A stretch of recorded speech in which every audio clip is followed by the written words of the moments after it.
जब हमारा देश स्वतंत्र हुआ तब हमारे देश के नेताओं के पास सबसे बड़ा सवाल ये खड़ा हुआ कि अब हम इस देश को चलाएं कैसे। तब हमारे देश के नेताओं ने एक संविधान समिति का निर्माण किया। डॉक्टर बाबा साहेब अम्बेडकर, इन्होंने हमारे देश के संविधान लिखने का कठिन कार्य किया। संविधान लिखा गया और 26 जनवरी 1950 से हमारा देश संविधान के अनुसार चलने लगा। संविधान ने हमारे देश के नागरिकों को कई अधिकार दिए जिससे कि वो अपना और अपने देश का विकास कर सकें। इन अधिकारों में से एक है फ्रीडम, यानी कि स्वतंत्रता।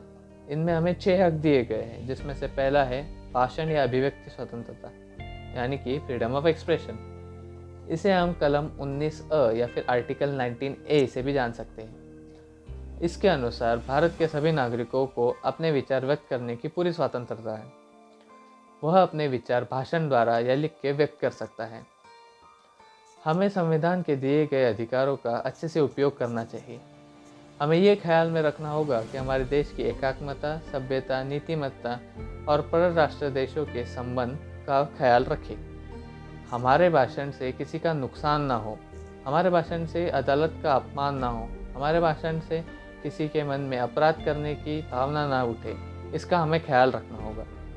अगर हम इन बातों का ख्याल ना रखते हुए अपने अधिकारों का इस्तेमाल करते हैं तो हमें कानून के अनुसार सज़ा भी हो सकती है। इसलिए हमें अपने अधिकारों का सही से इस्तेमाल करना चाहिए, खास करके अभिव्यक्ति स्वतंत्रता का, यानी कि फ्रीडम ऑफ एक्सप्रेशन।